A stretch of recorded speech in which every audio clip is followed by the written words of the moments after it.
ओम नमो भगवते वासुदेवाय। नमस्कार दोस्तों, आज के इस वीडियो में हम सुनेंगे ज्येष्ठ महात्म्य की 21वें अध्याय का पाठ। इस अध्याय में हम जानेंगे निर्जला एकादशी का व्रत किस प्रकार से हमें रखना चाहिए, क्यों रखना चाहिए एवं इस विषय में शास्त्र पुराण क्या कहता है।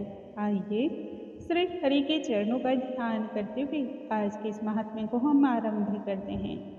बोलो भगवान श्री हरि की जय, स्वामी नारायण की जय।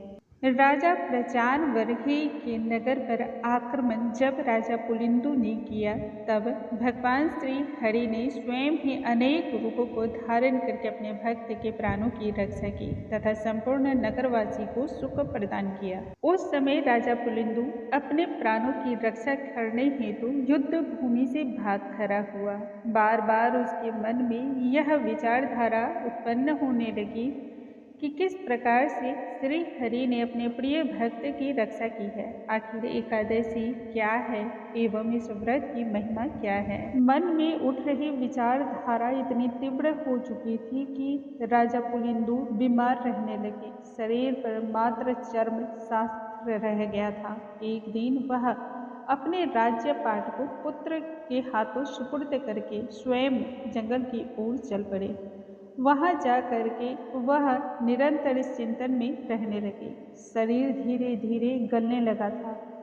देवयोग से एक समय ऋषि दत्तात्रेय जी का आना हुआ। राजा पुलिंदु ने जब यह जाना कि ऋषि दत्तात्रेय जी उस वन में आ पधारे हैं, तब वह अपने आप को धन्य धन्य मानने लगे।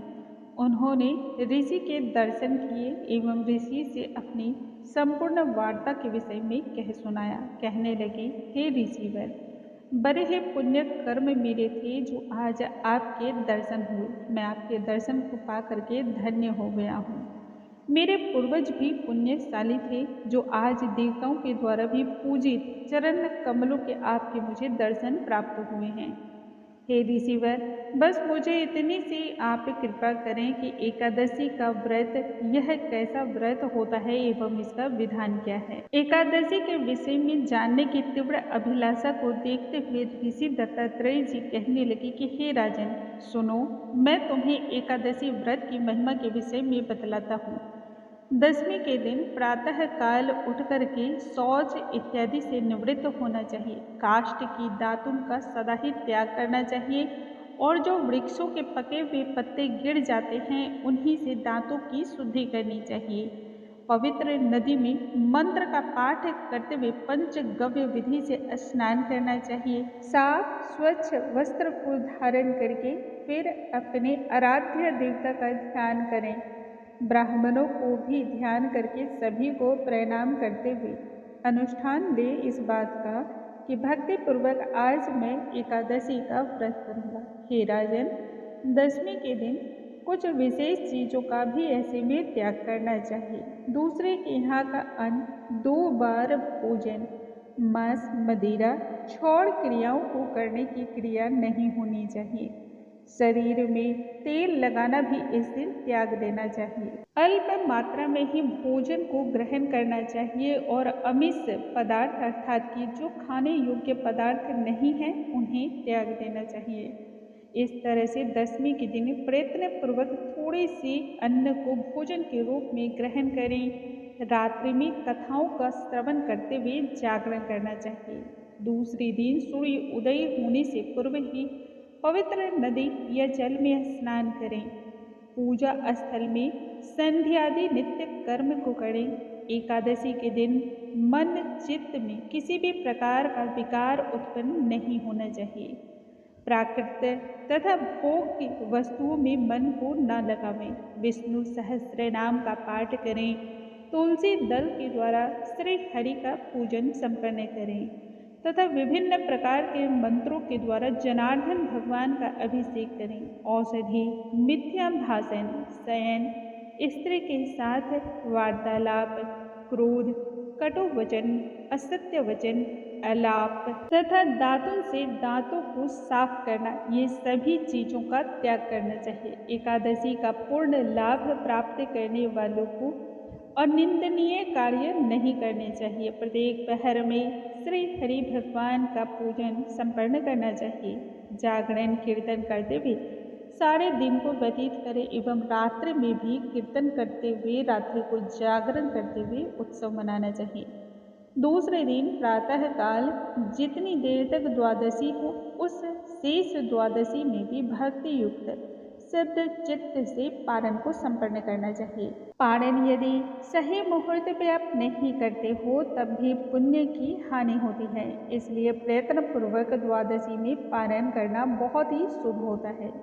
हे राजन, व्रतकर्ता को संपूर्ण व्रत की सिद्धियों के लिए द्वादशी में पारण अवश्य ही करना चाहिए। पारण से पूर्व ब्राह्मणों को भोजन कराना चाहिए। जो बहुत सारे ब्राह्मणों को भोजन कराने में असमर्थ हों उन्हें अपनी सामर्थ्य के अनुसार ही भोजन कराना चाहिए। पूज्य सामग्री के द्वारा तपस्वियों को भी भोजन कराएं। शर्करा युक्त शरबत का मीठा दान करें। जल का श्रेष्ठ ब्राह्मणों को मौन पूर्वक भोजन करा करके फिर स्वयं भोजन को पाना चाहिए। पराये अन्न का तथा न खाने वाली वस्तुओं का सदा ही त्याग करना चाहिए। मांस, मदिरा, उड़द की दाल, तेल, स्त्री का संग, मधु, औषधि, दूसरे की निंदा, हिंसा, कांसे के पात्र में भोजन, पान, हजामत, 2 बार भोजन, ये सभी चीजें एकादशी का व्रत करने वाले भक्तों को नहीं करनी चाहिए। हे राजन, जो भी मनुष्य ये सभी चीजें दशमी तिथि से लेकर के द्वादशी तक त्याग करता है वह सभी व्रतों में उत्तम फल को प्राप्त करता है। एकादशी के दिन भोजन नहीं करना चाहिए। अन्न का तो सर्वदा ही त्याग करना चाहिए, क्योंकि अन्न के सेवन से मनुष्य नरक योनि में जाता है, जहाँ वह अनेक प्रकार की पीड़ाओं को भुगतता है। इस प्रकार से ऋषि ने राजा को संपूर्ण बातें बतलाते हुए कही, हे राजन, तुमने जो भी पूछा था मैंने उसका उत्तर तुम्हें दे दिया है। इस पर राजा पुलिंद पुनः कहने लगे, हे ऋषिवर, परम अद्भुत जो रहस्य आपने मुझे बतलाया है उसके अनुष्ठान के लिए मुझ में इतनी सामर्थ्य और शक्ति नहीं है, क्योंकि मेरा शरीर अब जर्जर हो चुका है। सो कृपया करके इसके पार लगाने के लिए कोई एक ठीक उपाय बतलाइए, जो कि समस्त भव सागर से पार लगाने वाली हो, जिसके प्रभाव से बड़े पाप भी तुरंत नष्ट हो जाए। तब ऋषि दत्तात्रेय जी पुनः से राजा से कहने लगे, हे राजन, इस संदर्भ में एक परम अद्भुत रहस्य मैं तुमसे बतलाता हूँ, जिसके अनुष्ठान मात्र से ही सभी कार्य सफल हो जाते हैं, पाप नष्ट हो जाते हैं। ज्येष्ठ माह के शुक्ल पक्ष की एकादशी को निर्जल व्रत रखो। इसको करने मात्र से ही सभी सुख की प्राप्ति होती है, इसमें किंचित मात्र का भी संदेह नहीं है। राजा पुलिंद फिर कहने लगे ऋषि दत्तात्रेय जी से कि हे ऋषिवर, ज्येष्ठ माह की एकादशी निर्जला क्यों हुई? तब ऋषि कहने लगे कि हे राजन, प्रथम राजा प्राचीन वर्गी ने एकादशी के दिन संपूर्ण व्रत जल से रहित होकर के किया था। जल से रहित होने के कारण ही यह निर्जला नाम से प्रसिद्धि को प्राप्त हुई, जो कि संपूर्ण पापों को नाश करने वाली है। यह कहकर के दत्तात्रेय जी वहाँ से चले गए। फिर राजा पुलिंद ने इस उत्तम व्रत को विधि पूर्वक संपन्न किया। इसी एकादशी व्रत के अनुष्ठान मात्र से ही राजा पुलिंद का दूसरे जन्म में जब जन्म हुआ तो वह भगवान श्री हरि के भक्त प्रहलाद के नाम से हुआ। भगवान का वह अनन्य भक्त था तथा हिरण्यकश्यप का पुत्र था। श्री वेद व्यास जी फिर आगे भीमसेन से कहते हैं, हे भीमसेन, मैंने तुम्हें निर्जला एकादशी के संदर्भ में वह प्राचीन इतिहास कहा है, जिसके श्रवण मात्र से ही बड़े से बड़े पाप नष्ट होते हैं और बहुत बड़े पुण्य की प्राप्ति होती है। यदि तुम्हारे मन में अन्य भी कोई संशय हो या कुछ और भी जानने की अभिलाषा रखते हो तो वह मुझसे कहो। भीमसेन तब कहने लगे कि हे पितामह, आपकी कृपा से मेरे सारे मोह नष्ट हो चुके हैं। निसंदेह ही मैं इस उत्तम व्रत को करूँगा और आपके वचन का पालन भी करूँगा। स्कंद महाराज फिर कहते हैं ऋषियों को संबोधित करते हुए कि हे ऋषियों, वेद व्यास जी के कहे अनुसार ही निर्जला एकादशी के व्रत को भीमसेन ने भी किया और चक्र पाने भगवान विष्णु की कृपा से वे सभी पापों से फिर मुक्त हो गए। बोलो भगवान श्री हरि की जय, स्वामी नारायण की जय।